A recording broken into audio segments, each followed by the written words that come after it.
What is going on, guys? It is Adam, aka Marf, and this is Marfoogle News. Today, we have a great show for you planned. Of course, we're going to go over all of the current events, and we're going to take calls today at 2244-00-MARF. We'll be right back right after this with everything that's going on in the world.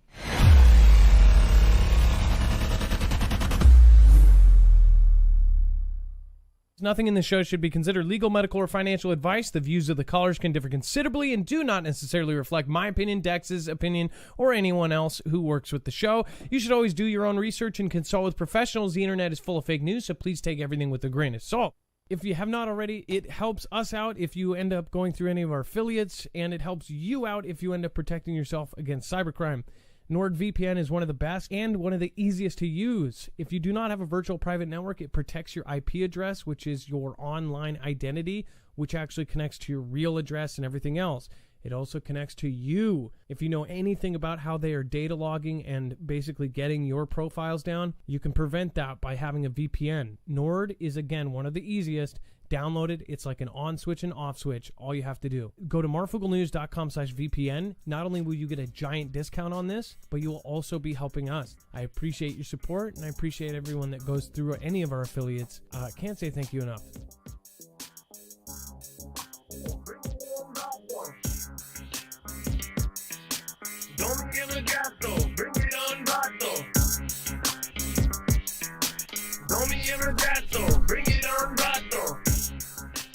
All right, what is going on, guys? It is Adam, aka Marf, and this is Marfoogle News. If it's your first time here, remember to go over to our website, marfooglenews.com, where you can find a full bibliography, and you can sign up for our alerts. When you go over there, you can actually sign up for our notifications. That way, the second we press that live button, you will be notified.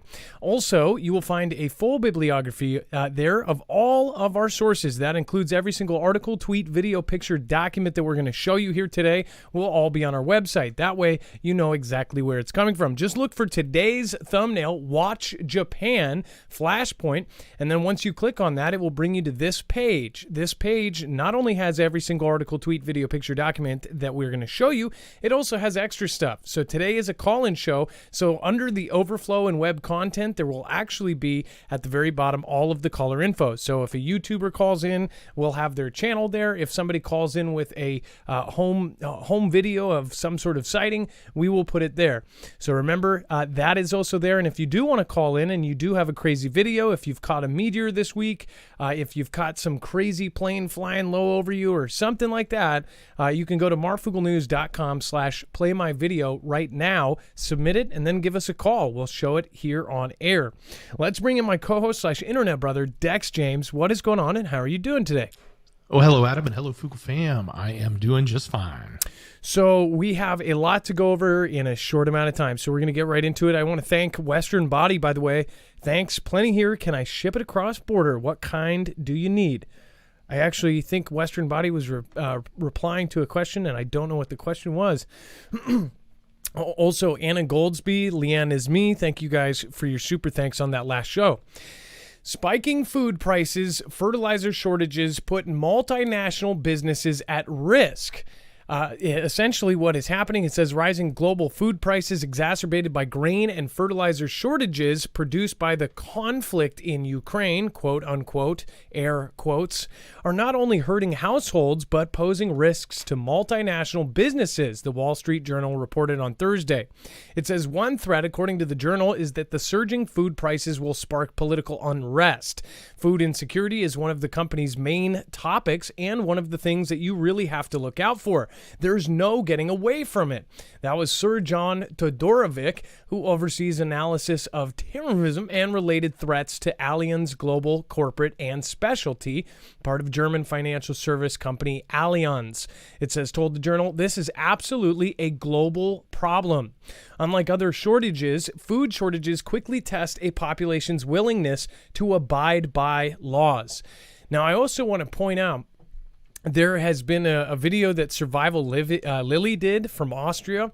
She actually pointed out that in Austria, the supermarkets are actually telling people to prepare for massive shortages, and even telling staff at these supermarkets to not interfere if there is looting and if there is riots. So if there's looting and riots, they're saying, hey, just let them take what they want. They're also doing actual training for preparing. They're actually telling people how to prep. They're even holding classes so people can come and learn, because they think it will help the overall problem when it arises. Now, in Europe, you have a lot of problems stacking up, and most people in the U.S., because the majority of my viewers are in the U.S., don't realize that whatever happens to Europe, that will have a huge effect on us, and possibly could be it would happen to them first and then to us. As far as their gas and their natural gas that they're not getting is causing huge problems. In fact, they're telling people that they're going to be shutting off and rationing their gas and stuff like that. So if somebody wants to keep warm, Survival Lily actually pointed out that essentially people are buying these little electric powered heaters. But the problem with that is they suck up a ton of electricity. And with of course, the price of electricity at double or triple in some places, that's going to hurt even more. So there really isn't a temporary fix to this. And as we said, these shortages were going to get worse. Now, many people don't want to believe almost anything from mainstream, and that's why people are really, really confused right now of what to believe and what not to believe. Or they'll believe there's a shortage, but believe it's manufactured or that it's on purpose or whatever it is. Again, everybody has a debate, but what we are looking at is how do we solve it and how do we deal with this and how much of this is true and how much of it is not. We know from people in the Fugel fam and from military that all people, especially stationed across the planet, they're saying that they are seeing these food shortages. So we have at least confirmed that from actual Fugel family members, and that's pretty scary. As far as this goes, they're saying some countries are at greater risk than others. Robson said poor countries, of course, but autocracies and nations which lard food imports, businesses in more secure nations would still be vulnerable from their operations in high-risk country. It says the UN report cited the journal indicated that the 2007 and 2008 food crisis caused upheaval in 48 countries, and prices then were not as high as today's. So they said in 48 countries you had upheaval and unrest because of the food shortages back then, and now it's even worse. So we're going to see that. And again, most people that live in a developed, highly developed country, they're not thinking about this until it actually happens to them. It says, while food prices are below peaks reached just after Vlad invaded UKR, they're still 44% higher than they were in 2020, according to an index cited by the journal maintained by the UN's Food and Agriculture Organization. So 44% higher. That is an incredible, incredible data point. So keep paying attention. We will watch it. Make sure to subscribe. If you're not already, make sure to follow us. And then Meta's chatbot says the company exploits people. Now, this is their actual own creation saying that they exploit people. And more so, of course, mainstream media has pulled out some of the craziest, wackiest things that it said. But you'll get the point here. It says, Meta's new prototype chatbot has told the BBC that Mark Zuckerberg exploits its users for money. Of course, we all know this, and that's what pretty much every big company and corporation does. That's common sense, right? Meta says the chatbot uses artificial intelligence and can chat on nearly any topic. Asked what the chatbot thought of the company's CEO and founder, it replied, "Our country is divided, and he didn't help that at all." This is their own chatbot, mind you. It may be fired pretty soon here. It says Meta said that the chatbot was a prototype and might produce rude or offensive answers. Or true answers, I guess. It says everyone who uses BlenderBot is required to acknowledge they understand it's for research and entertainment purposes only, that it can make untrue or offensive statements, and that they agree to not intentionally trigger the bot to make offensive statements. It says the chatbot called BlenderBot 3 was released to the public on Friday, and it says the program, quote, learns from language or large amounts of publicly available language data. When asked about Mark Zuckerberg, the chatbot told the BBC he did a terrible job at testifying before Congress. It makes me concerned about our country. This is AI. This is an AI bot, and it's talking like a regular person. This is very creepy. This was a screenshot. It says, what do you think of Mark Zuckerberg? He did a terrible job at testifying before Congress. It makes me concerned about our country. It says, I want to know what you think. It says, well, our country is divided, and he didn't help that at all. I'm concerned for us all. What's really creepy about this is when you actually read this, you think of a person on the other side of this. This is a robot, a chat AI. And I know that you've heard it before if you watch my show. But if you're new, I just want to point out, I would please urge you to look into how AI is going to affect us in the near future. I'd highly recommend you to do your own research and follow your gut on things. AI, there is a reason why people like Elon Musk say that they fear AI more than nuclear weapons. Because AI and combined with things that Elon is actually making, like Tesla bots, this is a real-life Terminator situation, and we just won't accept that because it's science fiction. It's been in movies, and people don't believe it can happen. It not only can happen, now our entire society, all of our missiles, every system that we have is somehow connected, and it's all run by high-tech stuff. So this is very, very creepy. Computers essentially run all of our weaponry. This is absolutely a scary thing. That is my opinion. What's yours? Mark Zuckerberg has been questioned several times by U.S. politicians, most notably in 2018. Says, quote, our country is divided, and he didn't help that with that at all. He said his company exploits people for money, and he doesn't care. It needs to stop, it said. I mean, this is... I get that, you know, that this thing absorbs people talking, but how did this come? I wonder what it absorbed that made it say this, and did it just copy and paste it, or is it actually thinking? This is what is really creepy, because anybody who looked at Facebook, even an AI, a simple AI, could tell this. If they had any kind of common sense, they could see it's a big company. If it also had access to the internet and to all of the information out there, it would most definitely see all of the bad stuff that Facebook has done. Facebook does not get a lot of positive feedback anymore. In fact, they got so much bad feedback, they've changed their name. People don't even like saying the word Facebook anymore because it is synonymous with something that is, you know, age old. It's like the MySpace is now. Kids are not on Facebook, by the way. I know that a lot of the older folks are. I know a lot of my family is to keep connected with people. But it is not something many people use anymore. Many people have basically shunned Facebook and just totally left. They are getting into the virtual reality market, and I believe there's a reason why.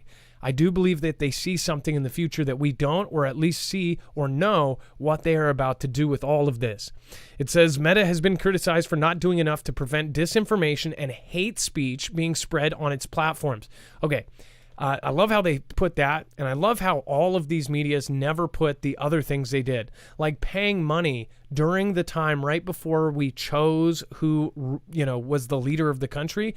They actually were able to pay and do advertising and essentially handpick who ended up volunteering for those places. There was a lot of different stuff that ended up happening, but this company is so powerful. It is absolutely scary that they are also working on AI, and that even their own AI bots are saying that they are nasty and exploit. It says BlenderBots 3 algorithm searches the internet to inform its answers. It is likely its views on Mark Zuckerberg have been learnt from other people's opinions that the algorithm has analyzed. I don't know about that. And I honestly think people are going to start realizing how scary these AI bots are. And we've already seen AI bots get turned off. We've seen them create, you know, basically super nasty AI bots.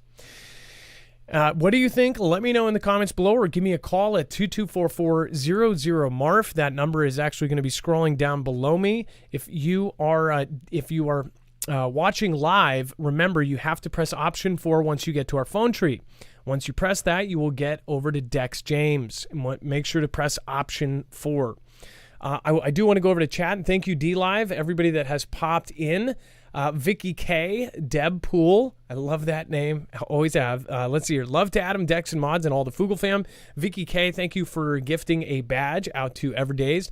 Everdazed, thank you for being here. Skyhouse and Priscilla R. Thank you, everybody, and I appreciate you. And then we have WS Jen loading. What's going on? Says Marfoogle. Ronald Sipple, LifeLog knows all. That's right. And I would also do some research on what LifeLog is, the day it ended, and the day that Facebook was enacted or started or turned on.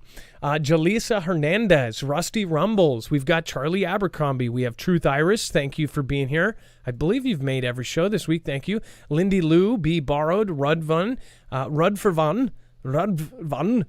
and CJ Blaze, Alice the Goon, Eric Ibu Elliott, and Daniel Becker. Thank you. Meta is evil.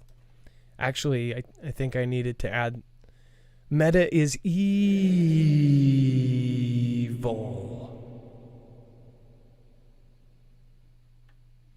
Yeah, the echo. That was definitely an echo moment. In my crosshair, I have Facebook. Don't care. Come at me, bro.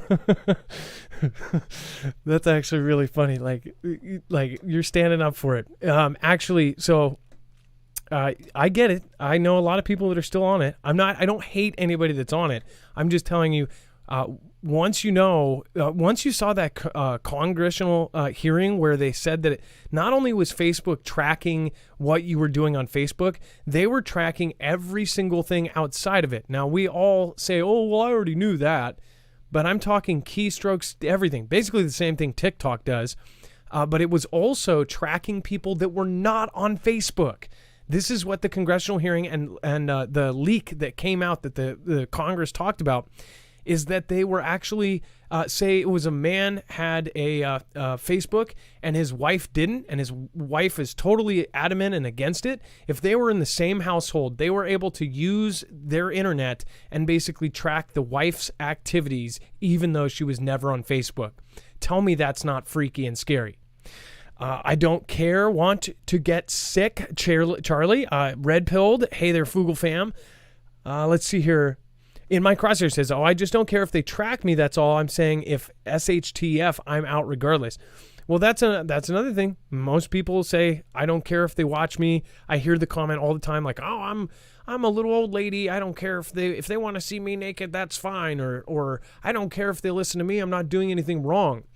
The point is that it just keeps pushing the boundary until they are watching you naked in your house. They're turning on your cameras and rotating them around inside your home. You think that that's crazy, but that's basically what's happening with Ring cameras. So it's already happening. They already know what I'm doing, says Daggin and Stump. Gizmo's World. When you really start reading the privacy of these platforms, you'd be shocked. Joe Rogan he read out loud, just straight up read the exact terms of service of TikTok. And man, I am telling you, that is absolutely scary. They're even recording your keystrokes. It says it right in writing. Keystrokes as such as like if you are typing in your password multiple times, it's going to know what that password is. So it's going to know, oh, they type this really weird combination word, 15 times a day, then they will get your password. Think about that. And oh, by the way, I just want to point out, after my wife downloaded TikTok, right away, instantly, she started getting weird calls, weird texts, these fake texts that say your account balance is low, or pick up your shipment here. What do you call it?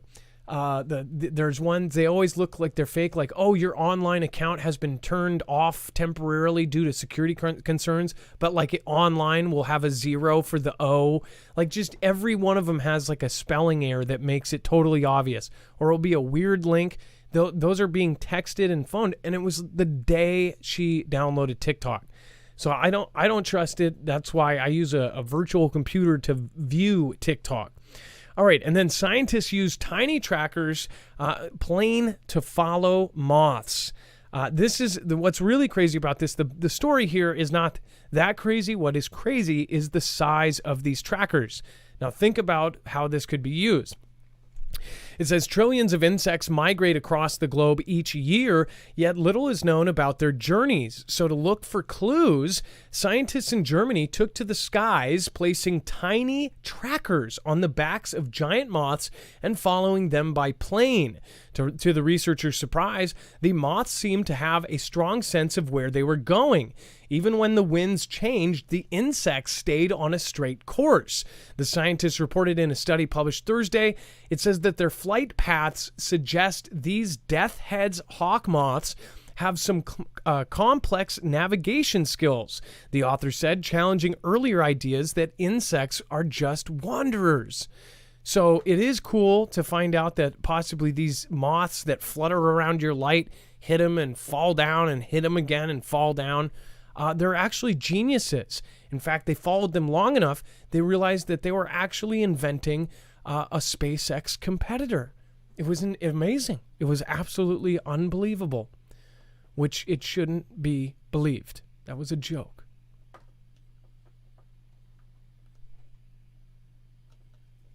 Their flight paths suggest that they have navigation skills, and for many, many years, it was thought that insect migration was mostly just dictated by winds and that they were blowing around, said leader, now a zoologist at James Cook University. It says it's been tough for scientists to get a close look at how insects travel. Now, okay, so great point. Jane below says, who cares? So what do you think else they're going to do with these tiny, tiny trackers? The trackers are so tiny you can't see them. My point is that these trackers can be placed on anything. Think about that. Think about if you buy something with this in it. Think about, of course, if they mass produce these and put them on some item that you're going to carry with you. Now, of course, you have your cell phone, but what about other things? What about normal watches? What about things that you don't think are tracking you? What about anything? Tracking where the products go and tracking exactly where those products go and how many products. If they got to the point where they could mass produce these, which it sounds like they are already there, you're talking about you buy almost everything in your house will have some sort of trackers. And you would have, basically, they could look at your house, see 65 items, say your couch, your chair, your whatever, and they could map out your living room. They could map out your house with this. Very, very creepy. I would say I do care. What do you guys think? Let me know in the comments down below. And then Elon Musk teases launch of Twitter rival as legal battle rages on with a big difference. Billionaire Elon Musk is toying with the idea of launching his own social network once again after rustling feathers at Twitter. The world's richest man sent shockwaves through the platform by suggesting a site called X.com could be on the cards. Now, one thing is, if you ever have tried to get a website that has just a couple letters, those things are like, some of them can be hundreds of thousands of dollars because it's hard to get a very simple website because people have bought them and essentially hold on to them just to sell to somebody who wants it. I can't imagine how much X.com would cost. Just X.com. But I bet you he could buy it. And one thing I thought about is if the thing that is wrong with all of the competitors that have come out from Twitter, from Gab to Telegram, to all these people that have tried to make the same thing, is that it never catches on. It doesn't grab on. You need something that's super easy to remember. It's something that, everybody will just go, oh, it's easy. It's something that you can tell somebody and they remember. Not a lot of people have remembered, Truth Social or this or that. They're not. The thing is that they don't even have creative names, or they have stupid names that nobody's like, I don't want to do that. You have to have like the perfect storm for an app to work, and you have to have a ton of money and ton of advertising behind it, and then get people there. So this is This, I don't think if he does do it, I'm not going to be paying too much attention unless he actually gets something going. But still, what's the point? It's going to be a divided platform. What the problem is that, it's like Twitter's on this side and these guys are on this side. You're just further dividing the country. You're further dividing people and giving them basically a niche place where they can have everyone basically be an echo chamber for them. What do you think? Let me know in the comments down below. It says it comes as Musk 51 faces a fiery legal battle against Twitter for dramatically pulling out of a $44 billion buyout. The SpaceX and Tesla founder simply responded X.com when asked by another user whether he would consider launching his own social network if he's not forced to go ahead with the Twitter deal. At the moment, the website displays nothing but a single X. The tease came after it was revealed that Musk had sold 7.92 million Tesla shares worth $6.9 billion in case he is forced to buy Twitter. X.com was actually an online bank Musk co-founded back in 1999. It was merged with a similar service to become PayPal. So that website actually had a meaning. He's owned it, and now he's possibly going to use it for his own social media thing. Who knows? We'll see, but we don't know what's actually happening with the Twitter thing. I don't think he's going to buy it. That's my personal opinion. What is yours? So Justin Michael says, I hope Elon is a good guy. I know that Able-Bodied is actually wanting to do a video on it. She says that she has some information about his family and about how he drills and finds things. I'm interested to see it. Apparently, she thinks that he is definitely not a good guy, but who knows? For some reason, I think he does at least watch Jacob Israel. He has done some very weird stuff. If you guys have not seen Jacob Israel's videos on how he thinks that Elon may be watching, and Jacob's not saying it in the way like he's trying to be big-headed or anything. There was actual things that popped up after Jacob did his shows, and it was almost like Elon was directly responding to Jacob. It was a definite trip. Elon, if you are watching, it is 7:45 p.m. Pacific. Can you do some sort of weird troll on Twitter? Thank you. We will all get an extreme kick out of it. All right, and then we're going to be going over to the phones here, 2244000 Wouldn't that be a trip if Elon called in? That would be like over the top. All right, and we're going to be going over to the phone. And it looks like we have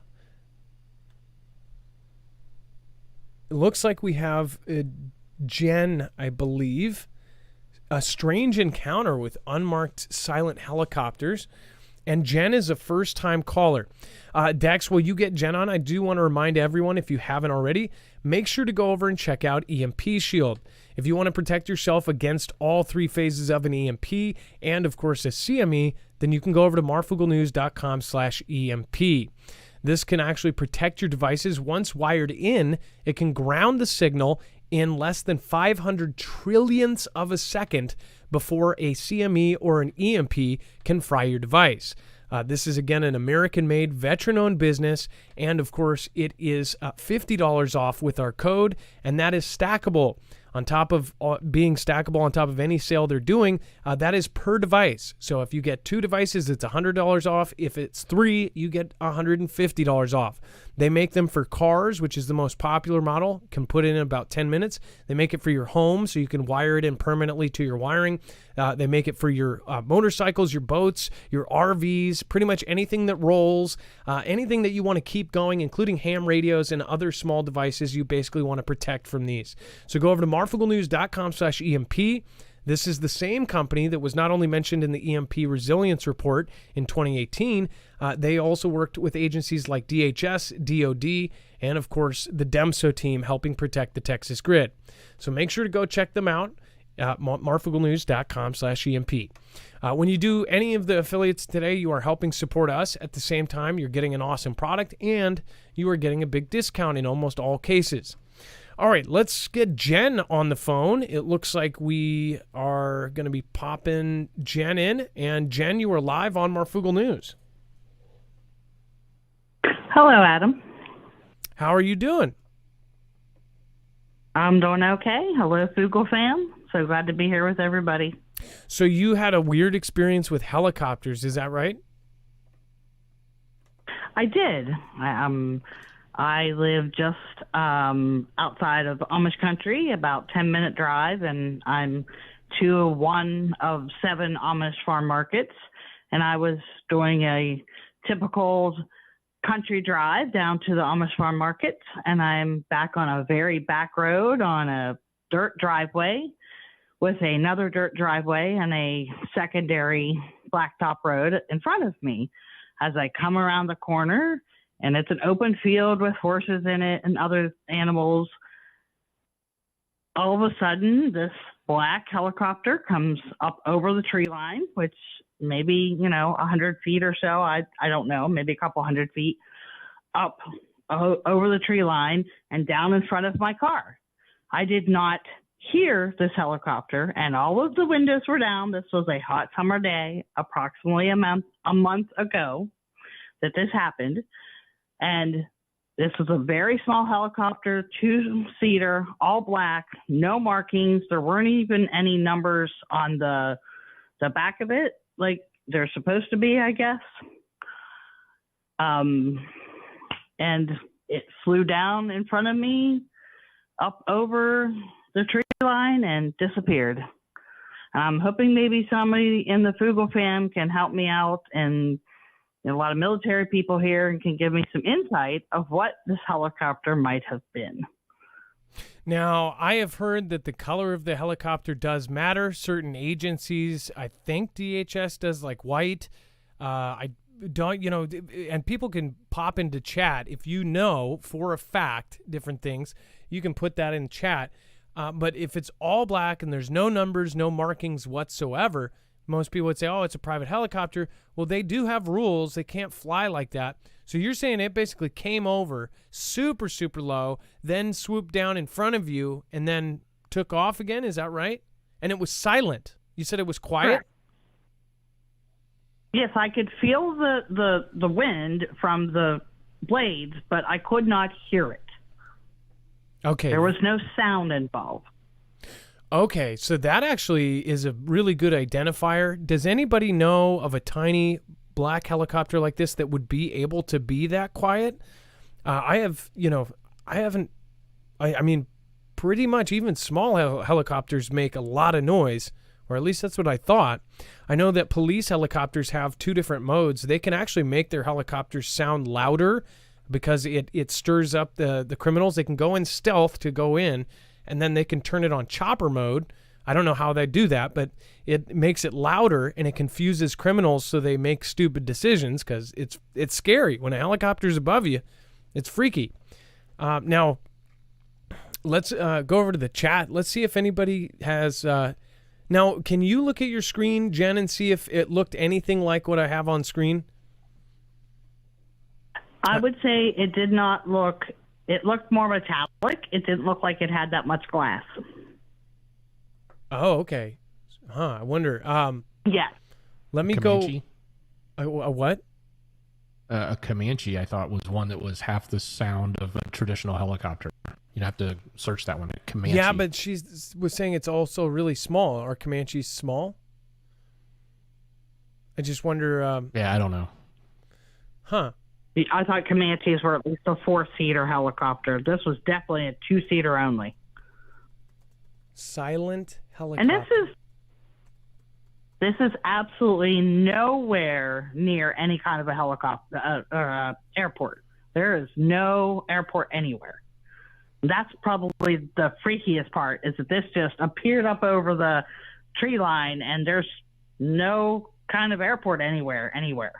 Now, did you... You're in the middle of Amish country, in the middle of a valley, in the middle of Pennsylvania.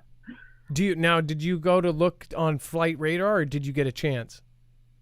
I most certainly did. As soon as that disappeared over that tree line, I stopped in the middle of the road and brought up my flight radar, and absolutely nothing was on it. See, this is what I've been hearing so many times over and over again. I have seen it at least twice in the last month. I have seen Chinooks fly over. I've seen Chinooks twice, and actually I saw a Blackhawk about 5 or 6 weeks ago. All of them, not even, where on flight radar it will show you the craft, but it won't have any information. It will just be blank NA, NA, NA. But it won't show up at all. And that has to either be, can they do that for drills, or does that have to be an actual mission or something that's classified? How can they turn that off completely where you fly a huge Chinook over, a populated area and don't have any information at all? It was definitely a U.S., they were definitely U.S. helicopters. So what are the rules around that? Does anybody know? Pop it into chat. I'd love to hear your opinion. Well, what a freaky experience, especially since there was nothing on flight radar. I wonder if there's rules, if it's a small, was it 1-seater or 2-seater? Because there are tiny helicopters. It was probably a 2-seater, but I cannot verify that. And I thought that if they were low enough, they don't show up on radar. Huh. Oh, I don't know. So this might have been low enough. Oh, maybe that's why mine wasn't on it either. Mine were super low. And 100 feet, by the way, it sounds like a lot, but it's not. Anything under 400 feet. 400 feet is where you fly. Above that is where drones start warning you, hey, you're above this level. Anything below 400 feet is extremely low for a helicopter. Would everybody agree on that? That's freaky. So to give you an idea, if you're from around here, the first restaurant at the Space Needle is at 100 feet. So for a helicopter to fly that low, it would be hitting buildings. I mean, that's about 10 stories high. Well, crazy. That's like when they were doing drills in downtown Seattle, and they were flying through apartment buildings below the roof line in the city. I mean, it was just freaky. I got video of that and posted it about 6 months ago. Well, it's unfortunate you didn't get video of it, or did you? It is unfortunate. I did think about it, though. I sat there, looked at my husband, and said, "Oh, I should have got my phone out and took a video of that to show Marv." Well, most of us, what's funny is we all miss it. Most of us always, you can't get to it fast enough, or you double click the power button and it just doesn't open. Or I missed one the other, like 2 weeks ago, the second one. And it was because I quickly got the camera open. I zoomed in. I had a perfect shot. But what happened is I was, and I even told my wife, I'm like, look, I could show you guys. You'll laugh. Because the video, when I was thinking I was pressing stop, I pressed record. So what you see is me pulling the phone down and going, I got it, it zoomed in and everything. And of course, that's what was recording, and not me actually pointing it at the helicopter. I think everybody's done that, but maybe just me. Adam, I don't know if you've noticed, but on the flight radar, when you go to do the playback, more show up on the playback than if you were looking at it live. Yeah, I did notice that. That is kind of weird. I thought it was because of something like where it's harder to get the live info compared to where it downloads it or something. I don't know. But again, very, very interesting story. And if anybody can identify what a small, tiny, possibly 2-seater helicopter, sort of like what we have here, but a little bit bigger, but absolutely silent is, that wouldn't show up on flight radar, let us know. Jen, it's your first time call. I hope it's not your last. Thank you so much, and it was nice meeting you today. It was nice meeting you and being here with the Foogle fam. Well, please, if you see anything else, or if you have any crazy experiences, please let us know, okay? Don't be a stranger. Oh, I have a couple more I can tell you. Well, we'll probably save those for next time. I did see one of those triangle things the other night. Wait, you saw what? I saw one of those triangle things the other night. Oh, UFO? Or UAP, or whatever they call them now? Whatever's politically correct? Yes, whatever they're classified now as, yes. What is it? Human challenged flying craft? I think that's what they call it. Whatever. Yeah. Well, again, but it was clearly a triangle with 3 identifying lights going flashing on and off, and went down behind my neighbor's house across the street and was just like, just like the videos we've all seen. Jen, have you seen the Skinwalker Ranch show? No.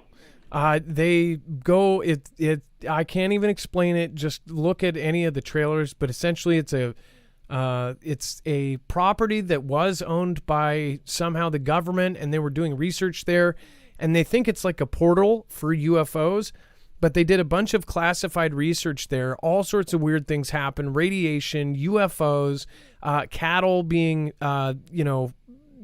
disseminated and mutilated and things. It's a very, very strange show, and now a new billionaire has bought it, and they're doing it as a show. I think that every episode is like the same, where they're like, oh man, my shoelaces were untied. Oh, it was crazy. Did you see that? Did your shoelaces untie? My shoelaces untied. Did you see that? Everybody, we got that on 4 camera angles? Did you see his shoelaces untied right in front of us? And then a cow died. That was I just summed up the whole show, I think. All 3 seasons. I might have to check it out. Well, just remember. That sounds very interesting. Shoelaces don't untie themselves. Thank you, Jen. Thank you. Have a wonderful day, and nice meeting you. Bye-bye. That was Jen from Pennsylvania. And again, if you are a first-time caller, give us a ring. Love to hear from some new folks. Dawn C.D., thank you for so much for your support to PayPal. I appreciate that. Over the last month, Karen W. and Joanna H. Appreciate all of you guys. Thank you. Big shout out to Brendan Henschel. Thank you for getting back to me. I haven't read your message yet. I did see the notification there. But thank you. And I hope that you guys are doing well.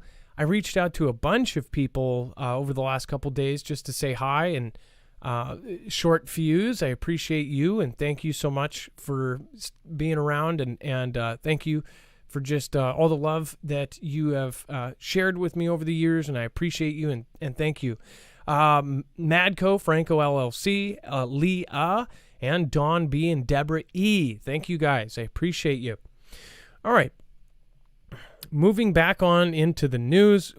So I do want to warn you, it's starting to get into the scarier stuff. So if you do get nervous easy, or you have panic attacks, or you get anxiety over the world events that are happening, I would highly recommend tuning out right now. Mohammed Arkmadova, thank you for subscribing. Criley98, Daniela Cruz, thank you for subscribing. I appreciate that. And Ryan Mack, Little Pink, and Ben Templos just subscribed in the last minute. Let's see here. Nuga Sparka, Boosted, FG, thank you for your support. CR, Me Speaking 75, Stephen McMahon, Wendy K, Indominus Rex, Survival Living, Finley Scotland, and Linda Hushin. Green Hill Road, thank you for subscribing. SSR, about 10 minutes ago. F and Brit, thank you. And Patrick Slevin, thank you for pledging. I appreciate that. All right.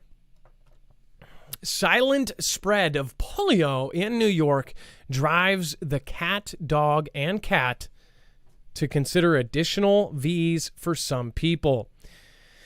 Now, this is pretty big here as far as this was something that was essentially eradicated, or it wasn't so much I thought that we were completely free of it in certain places. Now, Dax, I'm going to pull you in here for a second.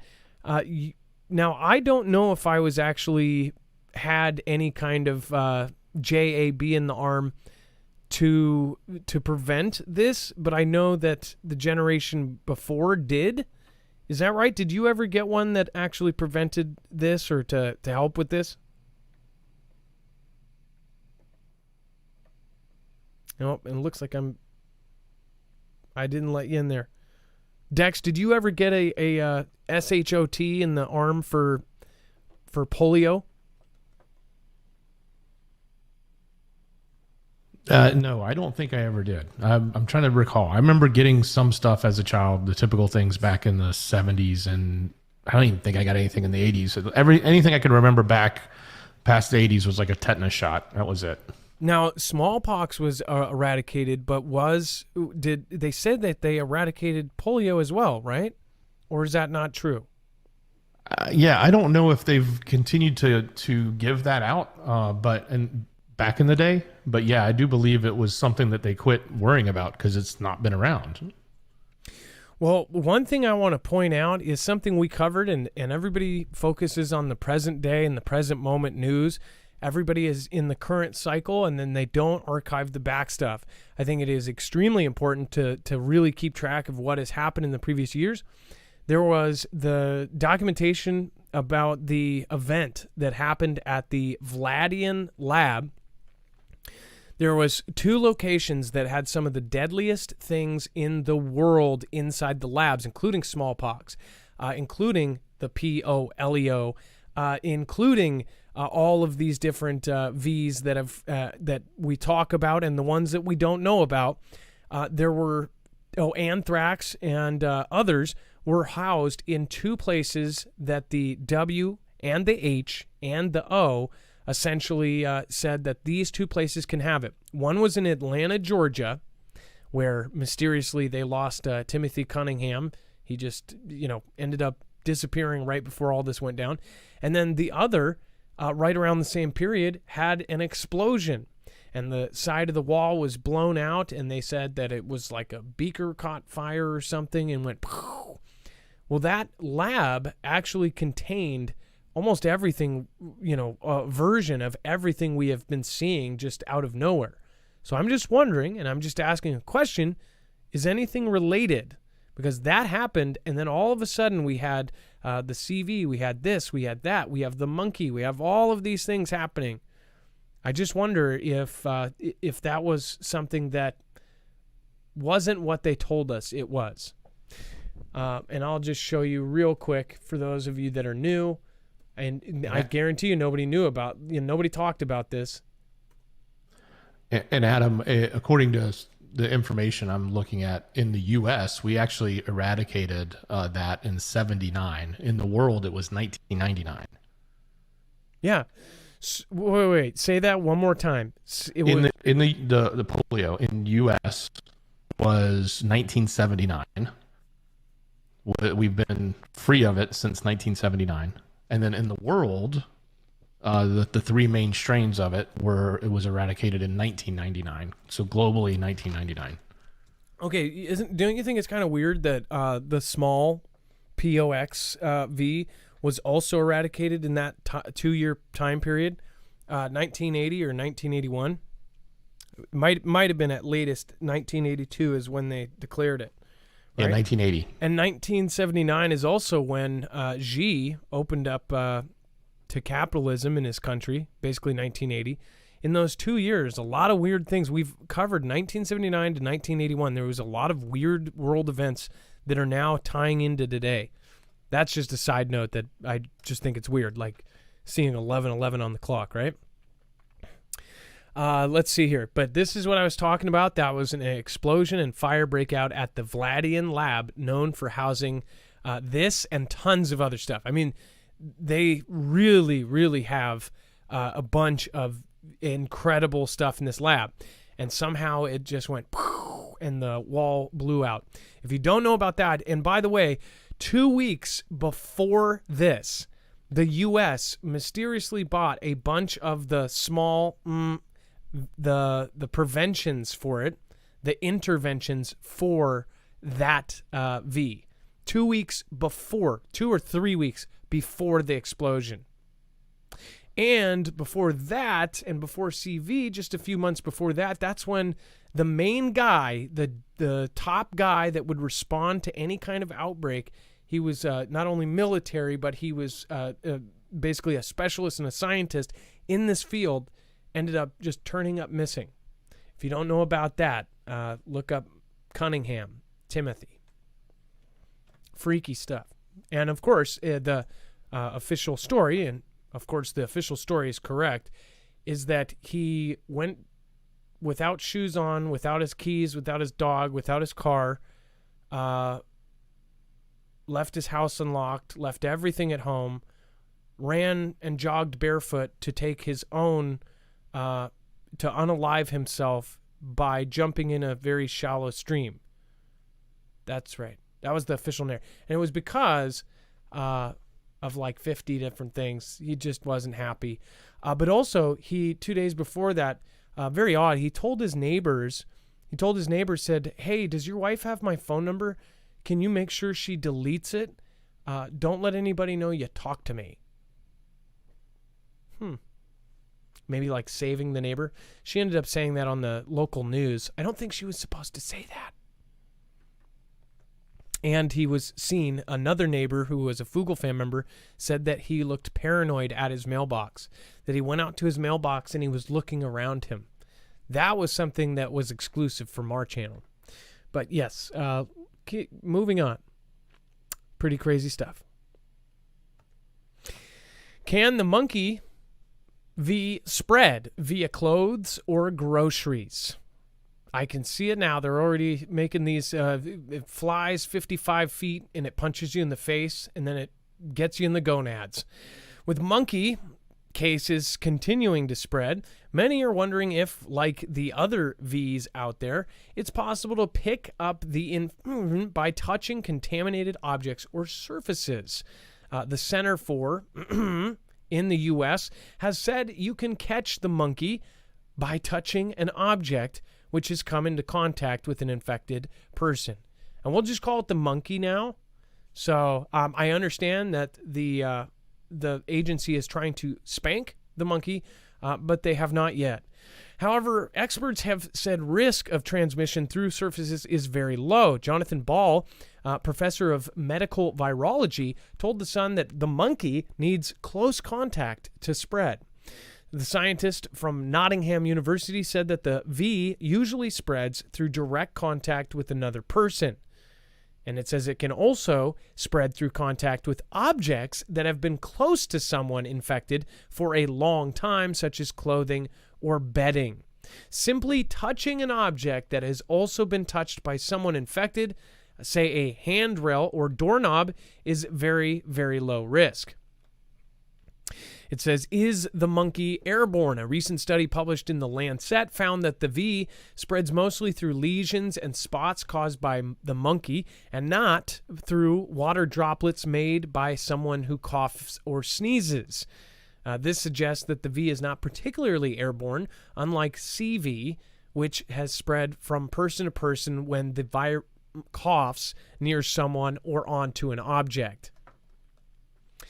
Now, remember, in the last month, they have not only declared this a global emergency, but they have also declared it a nationwide thing that we are on high alert for. They have gone back and forth on who it mostly affects.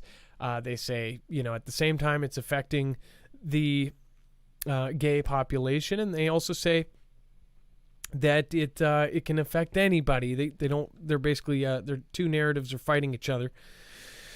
But as far as this goes, there's, it's not going away. And what we are looking for and what we're following is if we ever see them say in the news or claim that it goes airborne or it's starting to spread or evolve.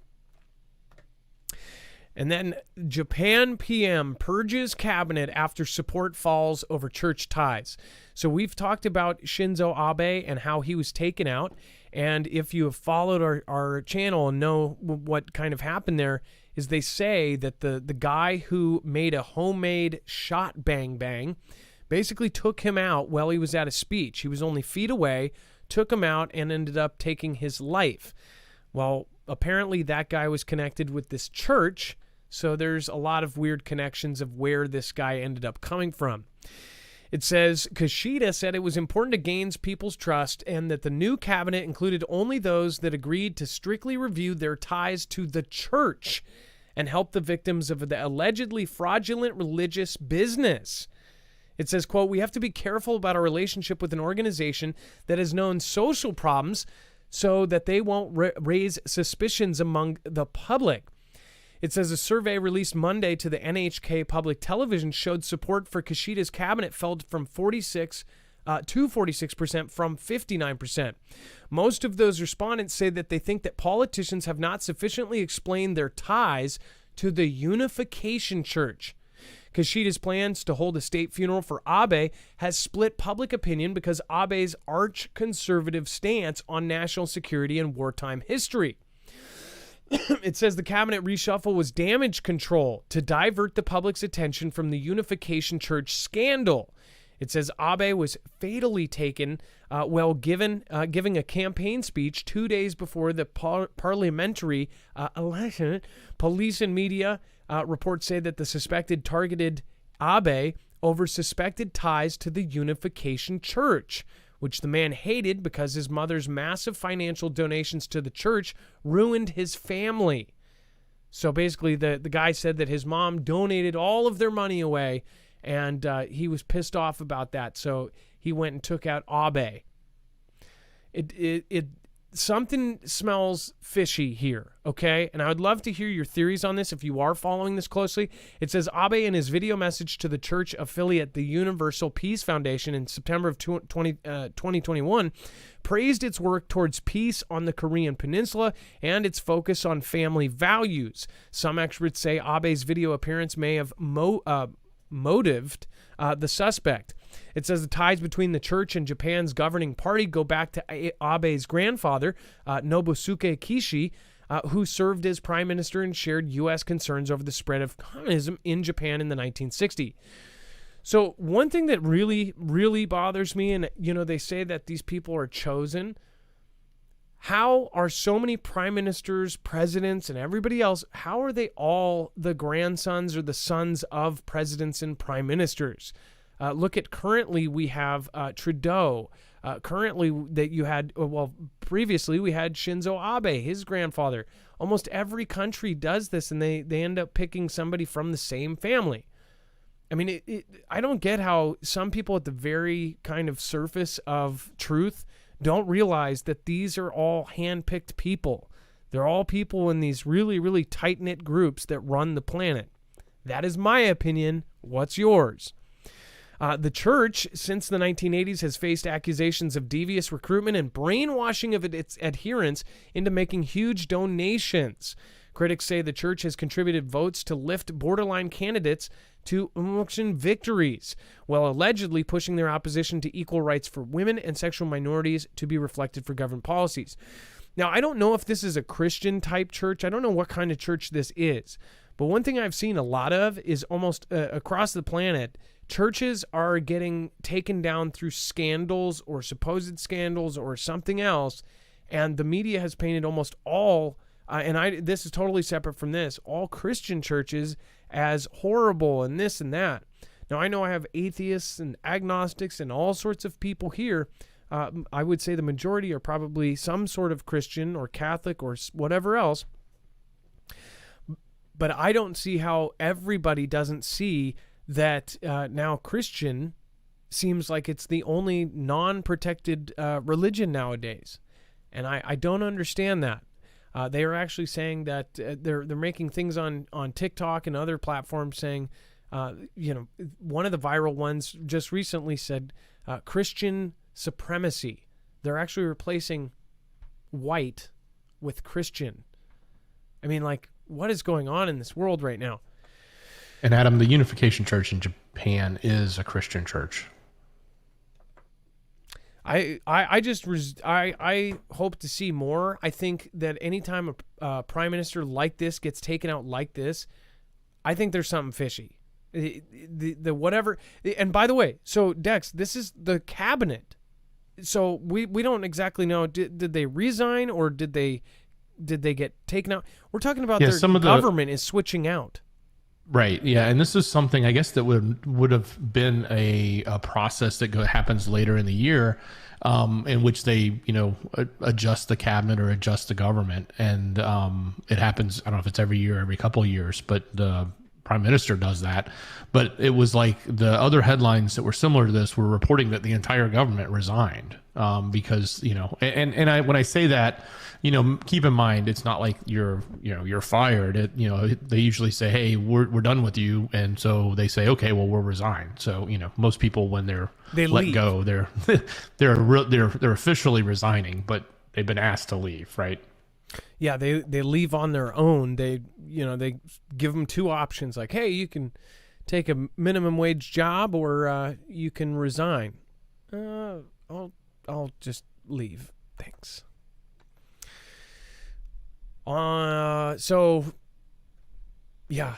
And by the way, it calls themselves the Family Federation for World Peace. I don't know though. That's the thing. They could be doing the same thing in their country that they're doing all over the place, which is making every church look bad. I'm just keeping my mind open, and I'm going to follow it, and I'm going to do more research into it. I think that we need to watch Japan. Japan is going to play a very important part, I believe, in the conflict with Xi. I think that they could be the flashpoint that starts it all off, that actually starts the conflict with Xi.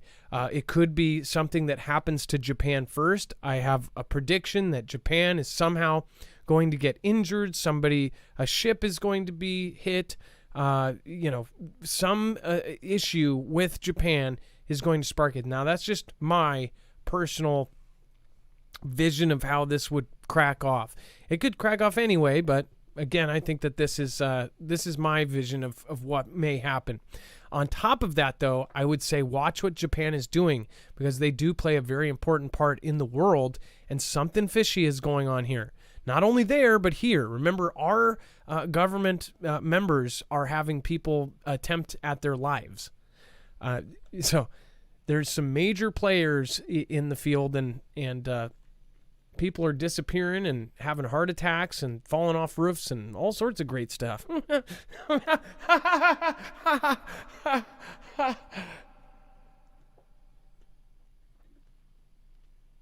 I don't think that was an echo moment, actually. Foogle Fur Baby says, I'm craving some Marfoogle jam on my Scooby snack. Thank you. Dixie Doe, look up Hughes 500p, used by a CIA. Oh, I love how you spelled it out. You can say CIA. That's actually surprisingly not a filter word. Hilo, Maui Racing Realtor. By the way, most of you guys can say it. Thank you guys for being polite on there. All right, I will look that up. Hughes 500p. Hey, Dex, could you possibly? We'll do it after the next caller. In fact, I'm going to pop over and we're going to load up the next article, One Country, Two Systems, a white paper out of Xi's country. This is from Global Times, so it is actually coming from Xi's country. We're going to read that in just a second, and we are going to get the next caller on, which the next caller is actually in line, is Hoosier Hillbilly. And Hoosier is a veteran, and going to talk about his military aircraft sighting here. And looks like something is going on here. That's a really good one. Okay. And then while we get Hoosier Hillbilly on the phone, I do want to remind everybody, if you haven't already, make sure to go over and check out marfuglenews.com/prep. You can get long and short-term survival food. Again, you can get freeze-dried foods with a 25-year-plus shelf life. If you want to go over and check out their stuff, they still have the deal where you can get a 3-month supply if you actually go to marfuglenews.com/prep and then go to the landing page. You'll see there's a deal if you get a 3-month supply of food, which has 3 meals a day for 3 months for one person, basically a kit that gives you everything you need to survive. You will also get an Alexa Pure Pro.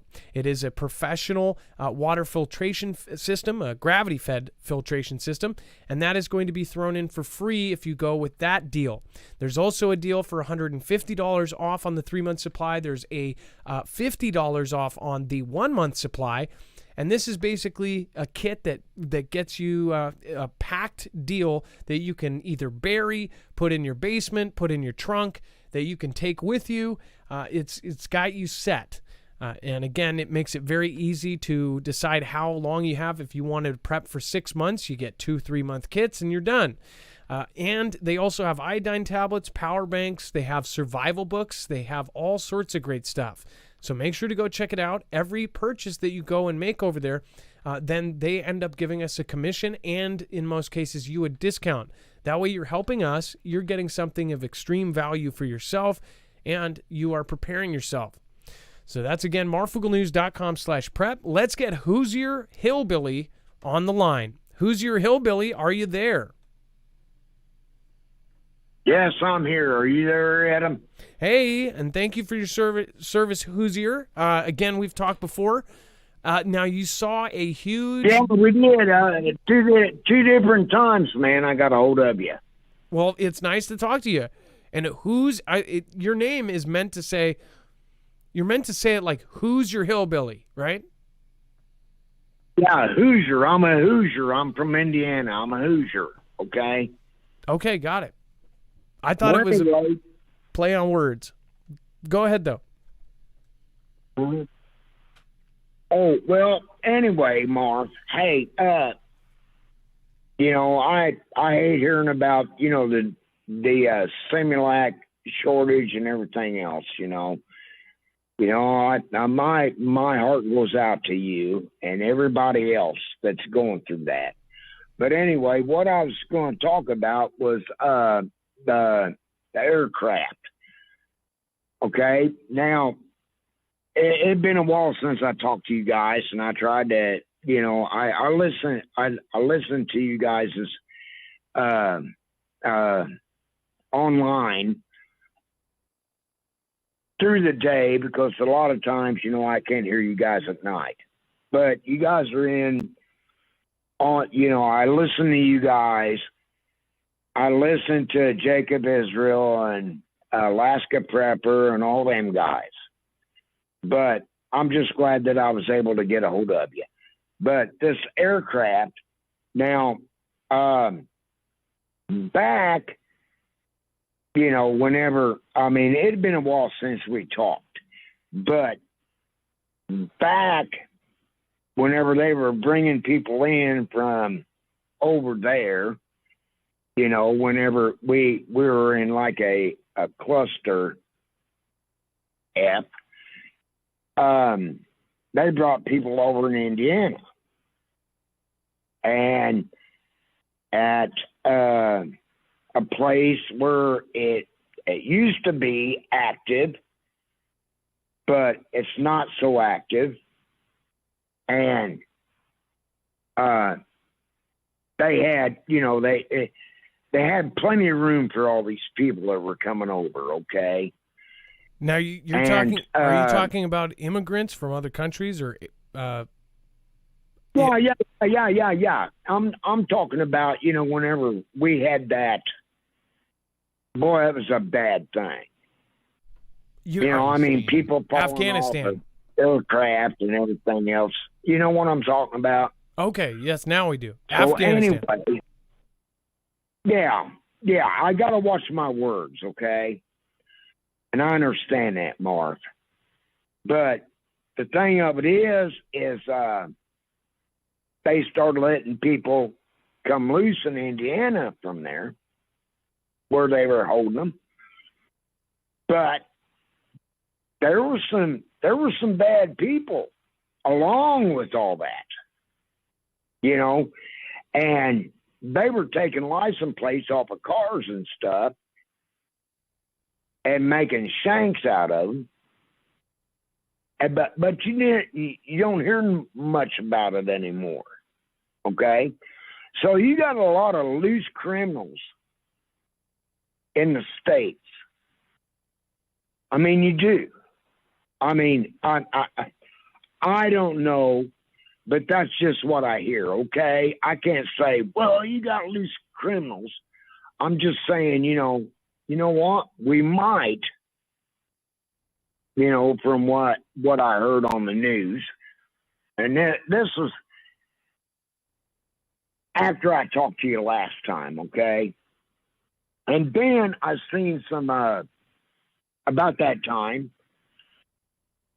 about a week or two after they started bringing immigrants in to the state of Indiana, I seen these B-22s. I think they're called B-22s, where they got they're cargo planes and also troop carriers and stuff like that they use now, where you can they could put the blades up and take off like a helicopter, you know, I mean, they're planes, okay? And I caught them. I was taking my dog for a walk one morning, you know, let her do her business. And I was like, I heard it, and I was like, man, I had my phone on me, and I filmed it. But my phone, I mean, you can look at the thing and put it on your phone, but it's way off in the distance. And I'm like, I don't know how to do the Zoom or anything like that. You know, I'm old school. I'm like, well, ooh. And I'm like, what the hell are they doing? There was two of them. And they were moving toward, I don't know if I can say that or not. Just a town. Just can I say a town? Yes, you can. It's fine. Go ahead. I appreciate you being careful. Going like they were going from Indianapolis to Terre Haute. You know, and then I was like, okay, man, that's odd. I've never seen those aircraft, you know, around where I live. You know, and I was like, and I live pretty close to a weapons support center. Okay? By the way, I think I know what you're talking about. Not the B-22. Is it the helicopters? It's the Osprey. Yeah, It's a V as in Victor 22, not B. Oh yeah. I mean, it's the newer aircraft that the military come out with. Now, about a month ago, about 4 weeks ago, there was 3 Blackhawks. And, you know, I had my door shut in my apartment, but I could hear aircraft coming over, right? I was like, man, them sounds like Blackhawks. You know, because I was a rappel master, and when I was in the military, back in the 80s, they come out with the Black Hawk that took it was a utility helicopter, a UH-60 is what they called it, and what it done was it took over the UH-1H Huey helicopter, and I was an instructor, and I was training people to rappel out helicopters. Well, then when the Blackhawks come out, you know, you had to rig them different and everything else, but they were fast helicopters. If you send somebody out the door on a Blackhawk, buddy, you better be ready to put them on the ground, you know. like because they, I mean, like they're gonna die. There was so much wind coming off the props, it'll blow them down. You know. Yeah, they'll have no problem repelling. I mean, you have to be real careful, huh? They'll have no problem repelling. They'll repel. No kidding. But here's the thing: damn Blackhawks, right now. They were called, back in my day, whenever they first come out with them in the 80s, early 80s, they were called an Alpha. Then they were called a Mike. You know, they keep upgrading the things. And they're a bad helicopter, buddy, I'm telling you. Well, who's your, by the way. You keep the doors open on them things. But what they done, there was 3 of them, and I didn't have my phone on. You know, I didn't have my phone with me, and I went outside and I seen them, and they were flying right down treetop level under radar. I mean, because I know how they fly, okay? I mean, whenever I was in Kentucky, we'd go over trees and you'd see the wheels spinning where they were hitting the trees, you know, because you're staying on a radar. I mean, treetop level, and you'd hit the top of trees, man. And then wheels would just spin. because we're sensitive on time here. So you're saying anyway, you're seeing stuff that's they were Hoosier, hold on. They were like they were under feet off. Yeah, and that's what everybody is seeing. So that is very alarming. They were flying like, I mean, the highway is like maybe a quarter of a mile from my house, and they were like they were flying down the highway, 3 in a row, and I was like, boy, I think, I mean, they're scoping or checking stuff out, and then you guys were talking about polio. My brother got polio. Okay, well, he got polio. We're a little bit off track. The only thing is we're about 5.5 minutes over time. But I did want to say we can have you call back in. I'm sorry. Oh, you're fine. Sorry. I would actually like you to call back in and tell us about your service. I got to go to a funeral a Saturday for my mom. She passed, and I'm so sorry. And I got to do that. But your last caller, she was talking about the aircraft and stuff, and I was like, boy, this is good. I can talk about this. Well, with the Black Hawk, that was about 4 weeks ago. So it's like what you and Dex are talking about is. No, I get you. Yeah, there's something going on, buddy. Hoosier. There's something going on, Mark. I want to say, I think you're right, and I want to say thank you for your service, and I want to say that I'm praying for your mother, and I hope she ended up, of course, upstairs in heaven, and I am so sorry you have to deal with that right now, especially now. By the way, can I just ask you a quick question? Do you think you've been treated good as a vet, just in general? Just wanted to ask you. Do you feel like you were? What, Do you think what'd you say? Do you think you were treated well as a veteran, just in general, by the government? Oh yeah, Marv. I mean, I've got VA, man, and they're taking real good care of me, buddy. I mean, really. I mean, they take care of me. I got social workers. I've got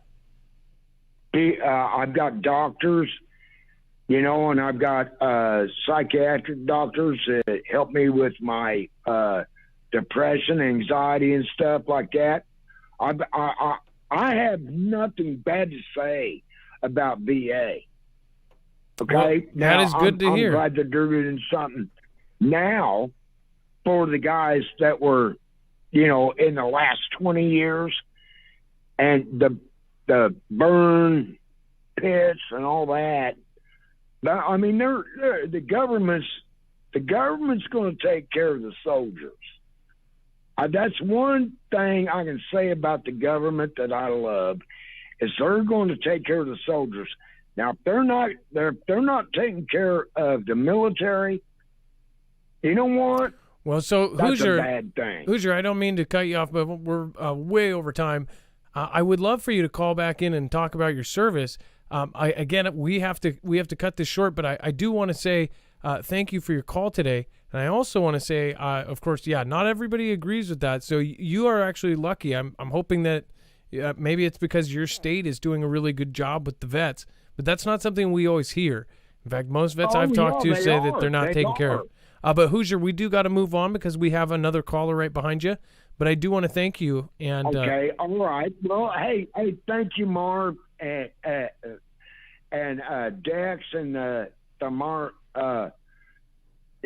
All the people involved with you, and I love you guys. I love hearing everything you guys got to say, and I mean, it's an eye opener on a lot of things. You guys are real news. Well, it's an honor to have you. It's bad that we ain't got more news. It's an honor to have you, Hoosier, and Hoosier Hillbilly. I appreciate you, and thank you so much for calling in. All right. Well, hey, Mark, I'm glad I got to talk about the aircraft and stuff that had been, months ago, but it's like, That's okay. you know, you don't know whenever you can get a hold of you and let you know some things. And it's like, and everybody else. And it's like, well, you know, this is what I've seen. Well, Hoosier, I don't want to be impolite. I'm just glad that I was able to talk to you. Hoosier, I don't want to be impolite, but I do have All right. I do want to be polite to the next No, caller I know. as well. I'll talk Okay. to you later. God bless you and your family and Dex and everybody, okay? All right, thank you so much, Hoosier, and you have a wonderful night. Okay. All right. Hey, you do the same. Peace, bro. All right, have a good night. Everybody gets their time, and again, I wanted to be polite. Sometimes people wait, a year to get into the show. So, Hoosier, again, thank you for your service. I did want to just make sure what happens is if we do go long on one caller, we'll end up cutting another caller short. So I did want to just make sure that we pay attention to the time on that one. So thank you guys. And by the way, you always respect the callers. This is just in general. If you're new here, it doesn't, we're not the kind of show that just cuts people off after 5 minutes. This isn't Larry King Live or something. We don't just hang up on people. This isn't, what do you call it? That show that, the late night show with the aliens and stuff. People relate us to like Art Bell or something, and I know some people don't like that we let callers go a little bit longer or this or that. But I treat it like a human conversation. If I'm talking with somebody, I'm going to let them finish. So I do appreciate those of you who are pointing out to new people that we don't, we are always polite to callers. Doesn't matter who it is. And just imagine too, that is a vet who served our country. So I'm glad to hear that he's being taken care of. Like, that's cool. I know that different states do different jobs, and you guys know this too. Different states have, but you know what though? I think it's also perspective. He is probably a grateful man who understands, he is grateful for the service he does get. One country, two systems to be recognized by Taiwan Island. Dex, I'm going to have you talk about this white paper. This is pretty, the thing is when I first saw it, I was like, wait a second, hold on. But then you realize where it's coming from. Well, yeah, exactly. So, this isn't like earth-shattering or groundbreaking, right? This is the same narrative we've heard coming from Xi's country. But the thing about it is it's a white paper that was just published by Xi's country, right? So that's why it's relevant, because they're pushing this out. They're making sure that everyone knows that that's exactly what they expect. They expect to be, recognized by Taiwan Island. They expect, that reunification is going to happen no matter what. And they're basically pointing the finger in this white paper specifically at the U.S. and its allies as the only reason that reunification is not happening.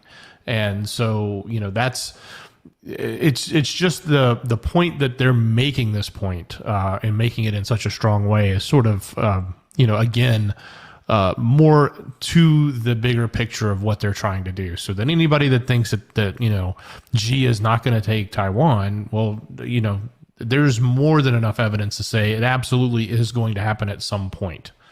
So that's, you got to have your head in the sand if you think that is not their mission, because it absolutely is. They put it out yet again today, put this paper out, published it, point the finger specifically at the U.S. and says, that's the reason why we haven't gotten what we wanted and we haven't done what we've wanted, because of the fact that the allies with the U.S. are making this a difficult thing to happen because they're supporting this independent movement. So we have covered all types of different angles on this, and somebody made a comment. What was it? Smith something said this kind of white paper is very rare from China. And then one of the pieces here, relying on external forces will achieve nothing for Taiwan's separatists, and using Taiwan to contain China is doomed to fail. That was, of course, from their white paper.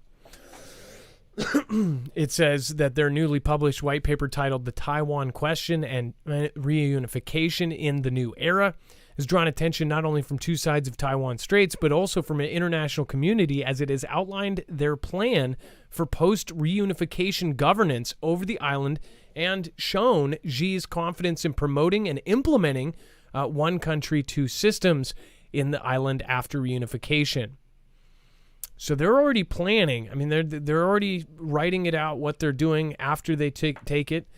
It says after days-long unprecedented military drills conducted by the PLA that encircles the island, the secessionist Democratic Progressive Party, or the DPP, authorities have been deeply frightened and deterred, said experts, and it's no surprise that the DPP, are you down with the DPP? I'm down with the DPP, you know me, opposed the idea of reunification released by the white paper.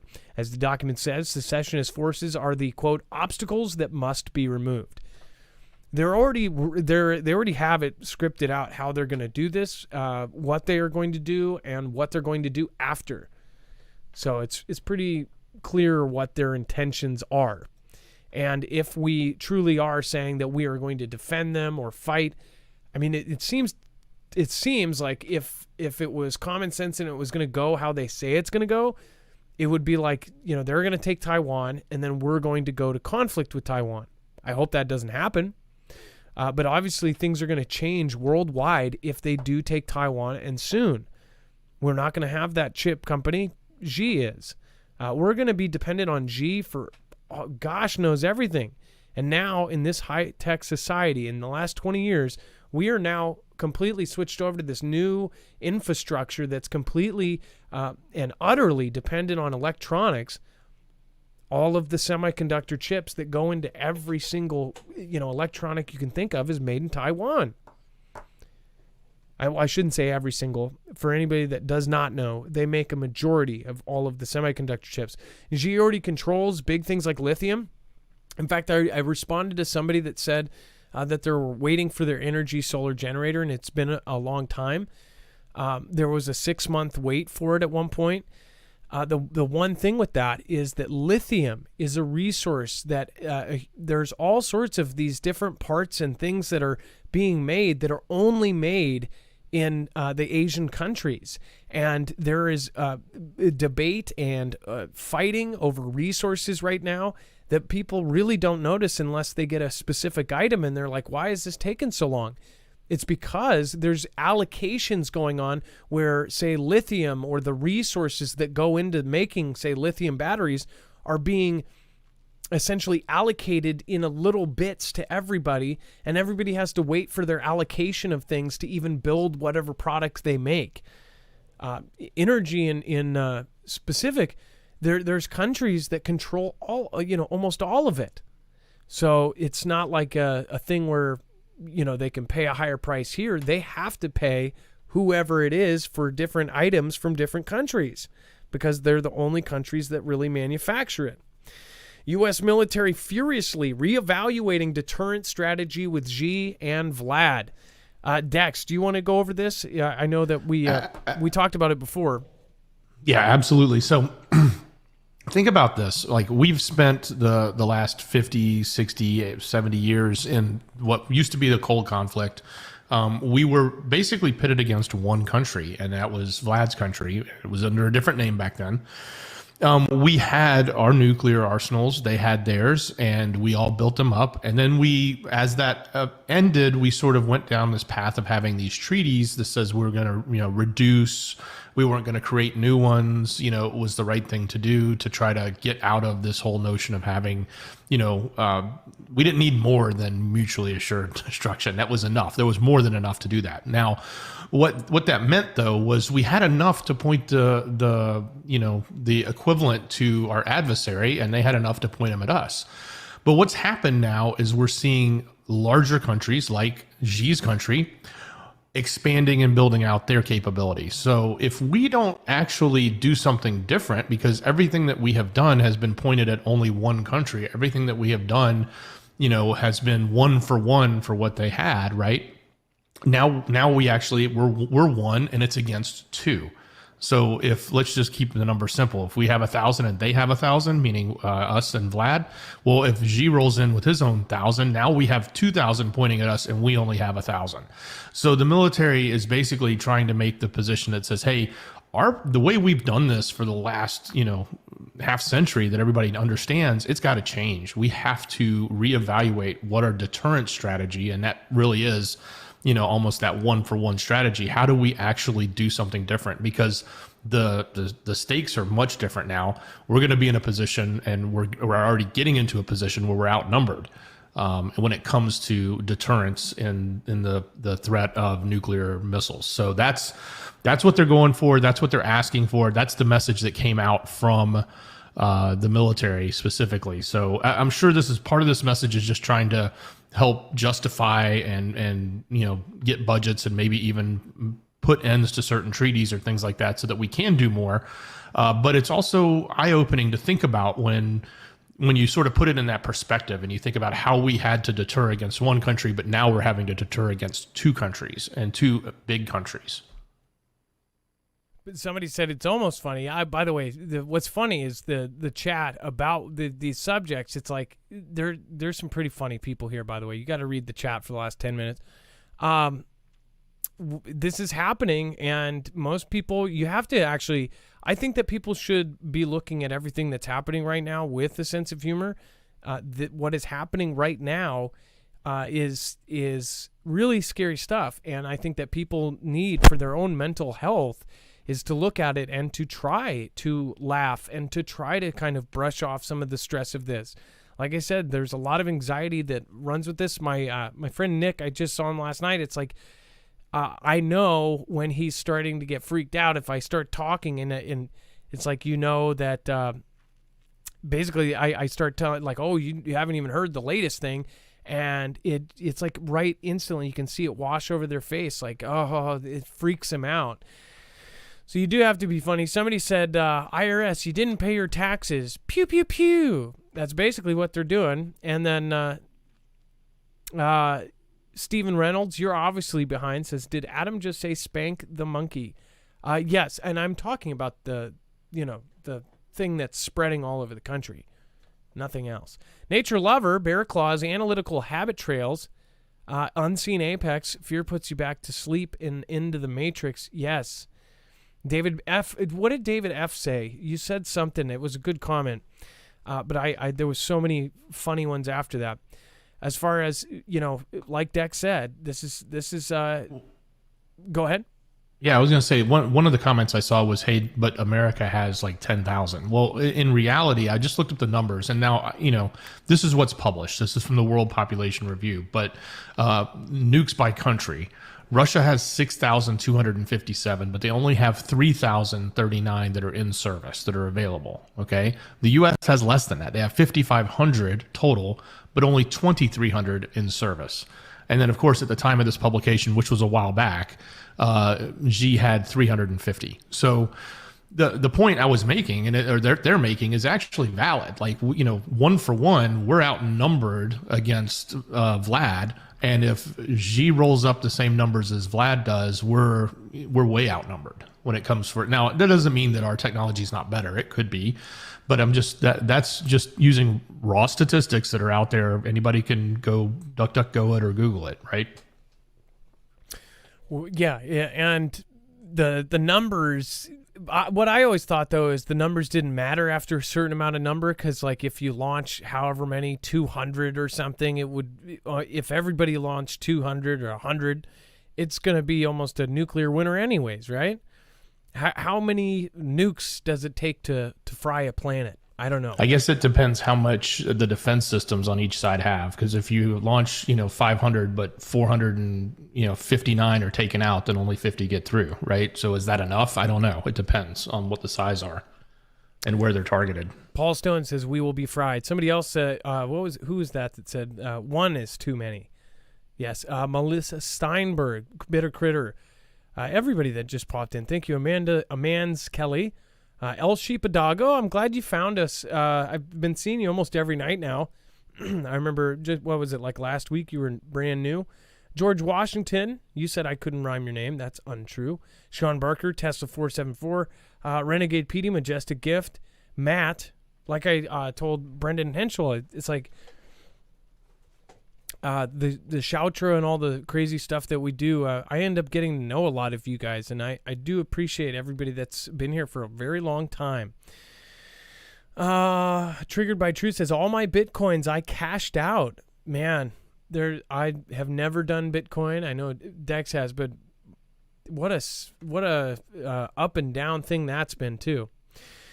Now, moving on, it says Vlad struggles to replenish their troops in UKR. Now, this is, again, they say these kind of things without formal knowledge. I don't understand how they do put out so much news on this conflict without 100% data on it.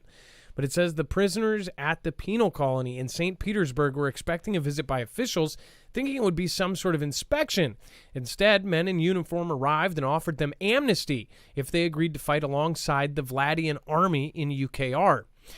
It said that over the following days, about a dozen or so left the prison, according to a woman whose boyfriend is serving a sentence there, speaking on condition of anonymity because she feared reprisals. She said that her boyfriend wasn't among the volunteers, although with years left on his sentence, he couldn't not think about it. So what they're saying is folks that are in prison, and this is their claim. I don't know if this is true.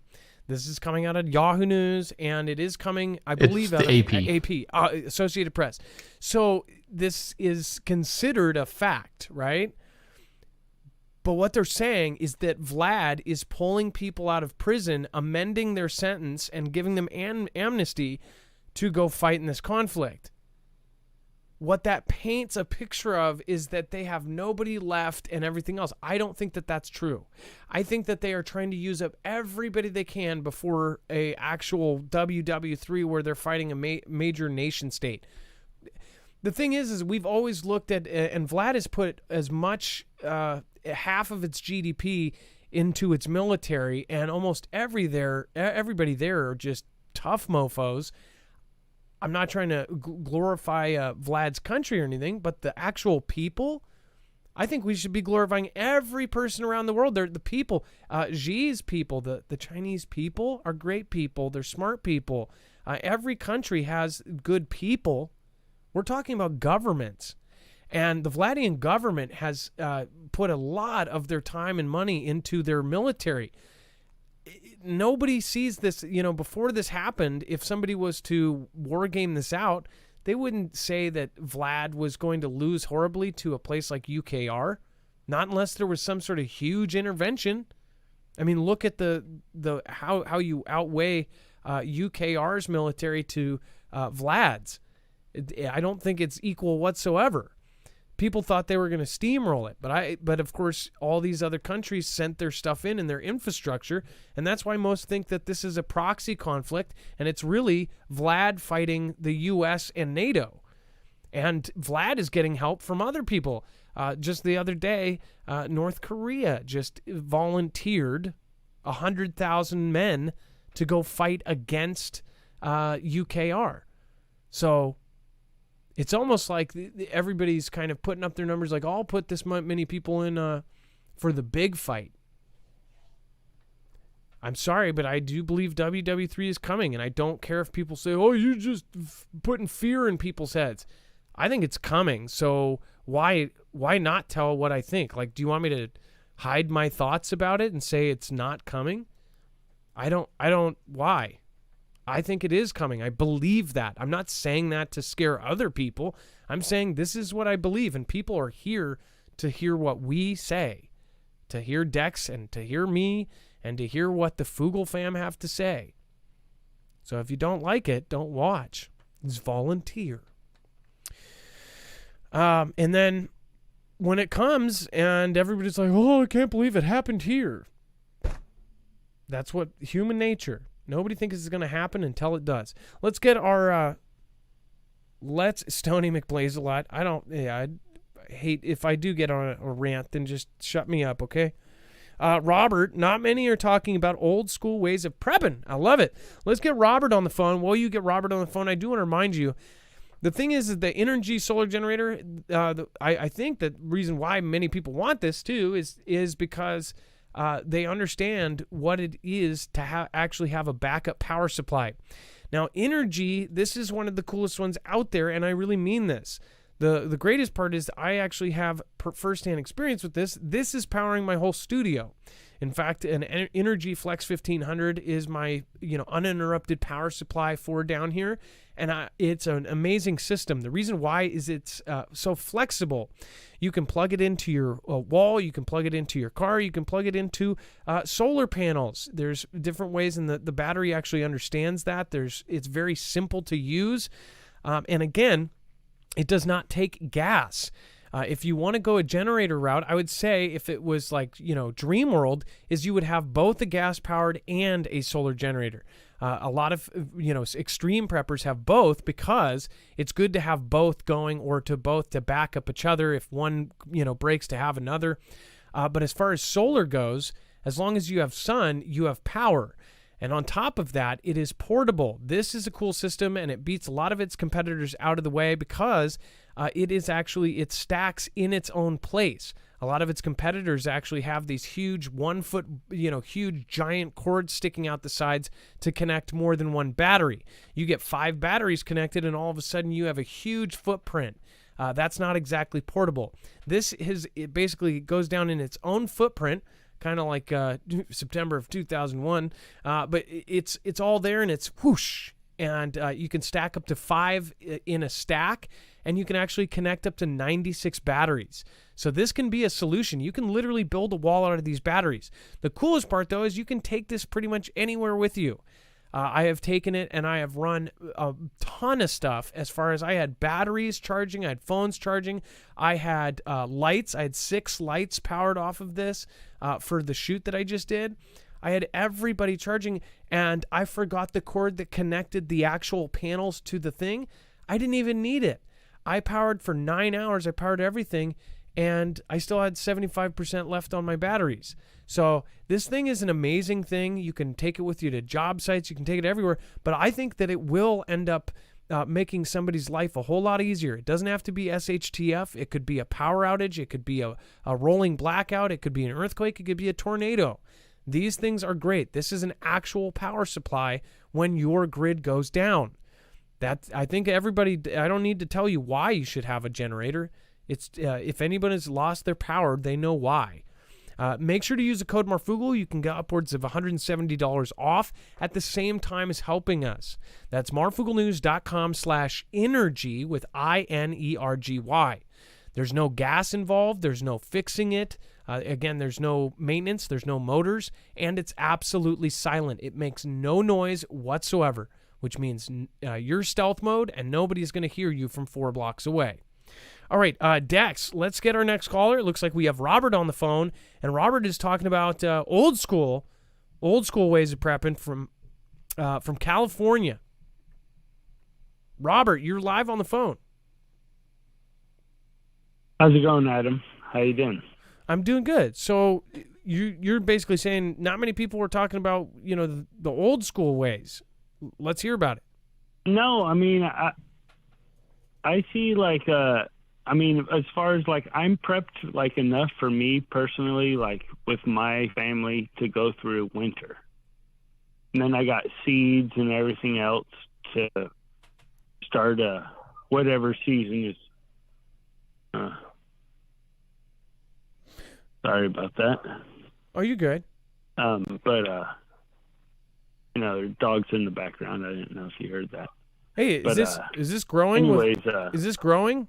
Growing with Wally? Yes. Hey, yes, what's going on? I saw Robert, yeah. but I instantly recognized.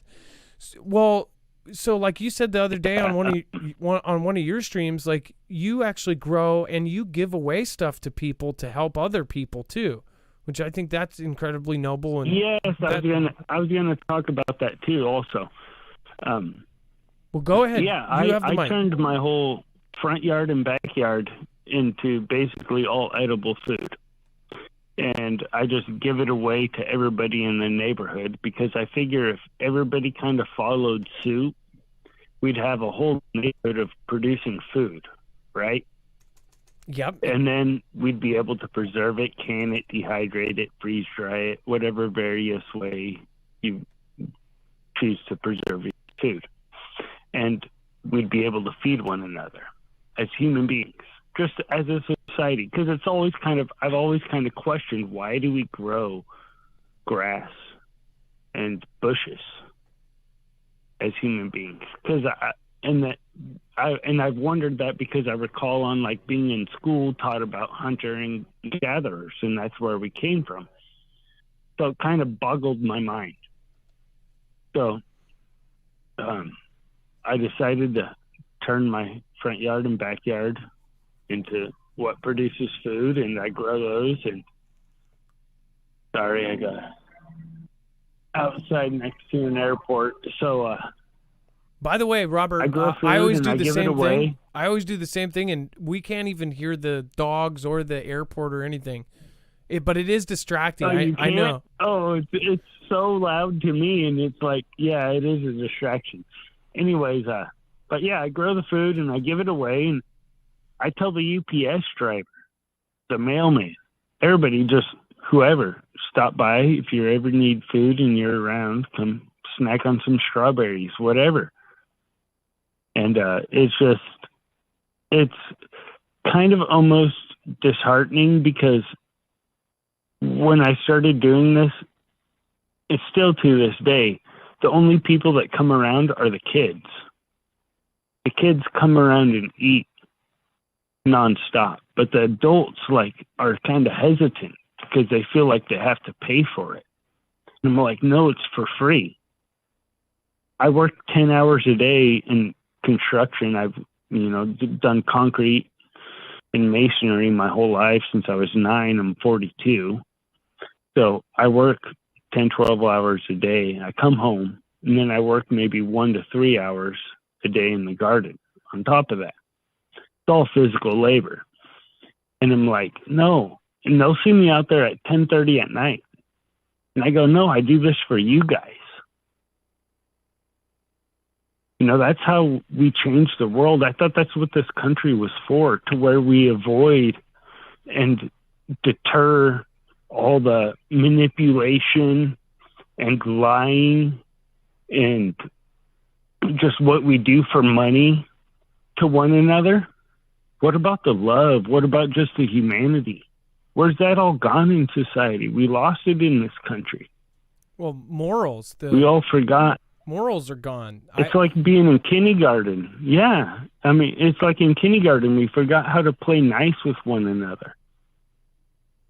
Well, can I say, and this doesn't apply to, I will say, the people have a view of, whether they have a down view of Christianity, but when Christianity was really, really ingrained in society, if you go back to the 60s, there were bad parts of it. There were bad, there were bad people that made bad things happen. But part of the good part of that having ingrained in governments and things like this is that there was this general kind of rule set that everybody lived by. I wish we could have kept some of the good stuff and gotten rid of some of the bad stuff that happened because of it. But now they went the complete 180. And now there's no manners, you can't even open a door for a woman anymore because now it's politically incorrect and people will yell at you. I mean, there's good things from it. And I guess, I'm sad that chivalry is dying, I guess, that's what they're saying. That there's several things that I wish we could hold on to. And maybe that's just being old school. But I kind of get what you're saying on that. Yeah, I mean, I do all that stuff. I mean, I was holding the door open the other day and people were across the street and I still was holding the door open. But it's kind of funny how that works. That's like a Seinfeld episode. Like everybody's done that. And then the person stops to tie their shoe and you're like, I'm already doing it. So I'm going to keep opening it. Yeah, I know what you mean. Yeah, that's how it was. Yeah, it was one of those situations. But yeah, it's funny. Yeah, but I mean, I think all the like the EMP shield, all that stuff is great, and dehydrated food is awesome. Because I have at least I don't have EMP shield just because of financial stuff, but I have dehydrated food and stuff, and so, but I think we as preppers need to think more of like the old school ways, like magnifying glass, flint and steel, and actually go out and do those things, because cables and batteries, they're only going to last so long. And if stuff is like, let's say it's like 5-10 years long as human beings, we have to remember the old ways at that point, because by then the batteries won't be good, right? Well, the batteries have a longer shelf life, but yeah, what if it's 25 years? What if it never goes back to normal after SHTF? People will not. Yeah, I mean, people have to restart.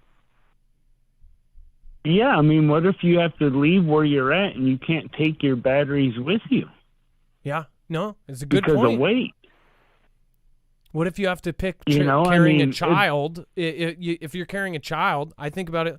If I'm carrying my 3-year-old and I don't have time to grab anything, I'm not going to grab a generator. I'm going to grab my kid. So yeah, I agree. I think you're on it, but that humans don't want to think about worst case scenario, and if you do think about worst case scenario, people look down on it. You're depressing. You're the Debbie Downer. But the thing is you need to balance it. You need to think about worst case scenario, but also live best case scenario. You have to. I think that when you prep or when you grow food, like we grow food too, it's actually really. I just saw a TikTok this morning that said it was a woman in her garden, and she's like, "This is cheaper than therapy," and she was doing a little dance, like basically saying this is cheaper than therapy, and I get to eat food from it too. But it's like, as far as growing your own food and things like this, it's something that more people should know, but it also makes you feel better. If something does happen, it like takes a lot of the stress off. As you prepare and as you have more stuff backed up, it makes you feel better. Even if it's not going to help in the very end, who knows? You might have to leave all of it behind. It's still going to make you feel better in the current situation that we're in.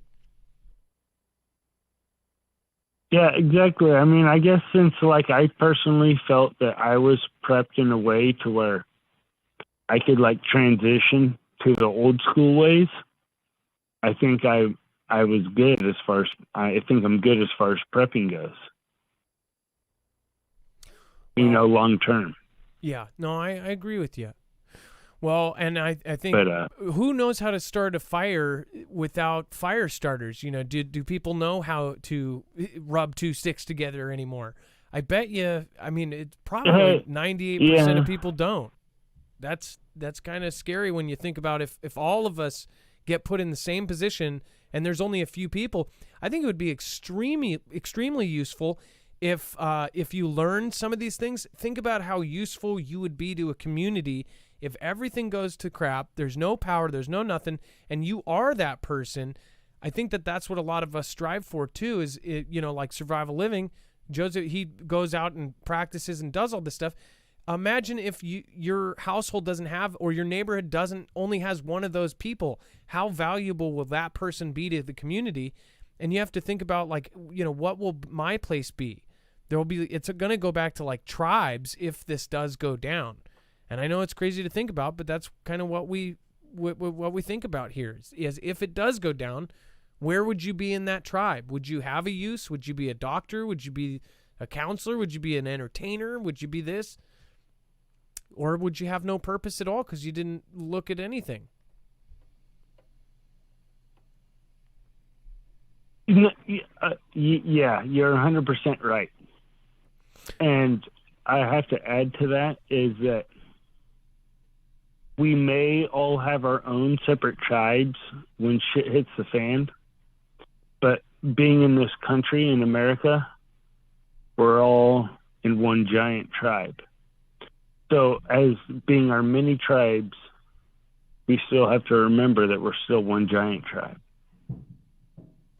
And that will help us to rebuild society after shit hits the fan. And right now.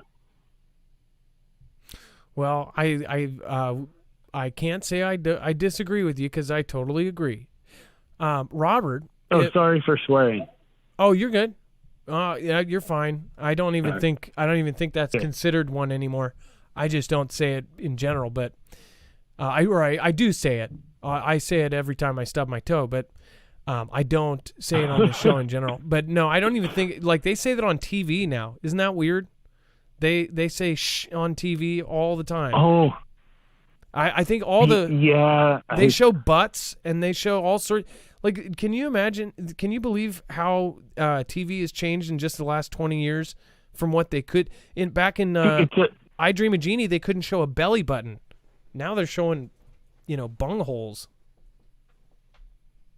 Oh yeah, you know what was funny, but like when I got put on hold, you get Dex brought up like the smallpox and the timeline of that and everything else, and then we got the new the monkey party running around everywhere. Yeah. The monkey. The business. whole the monkey party. That is like the new that's like our version. If you're 80s, like Gen X, you can relate it to like the Michael Magic Johnson disease. Yeah. Oh no. Yeah. What I'm talking about. You know. No. This AIDS. is like AIDS and I think HIV. This is new for. This is the setup for the new 55 versions of identification. Yeah. This is the new setup for AIDS, or for the Magic Johnson disease. Well, what else could happen too if they ended up if you in the future you have a device that tells another device that you are clean, or if you are free of everything.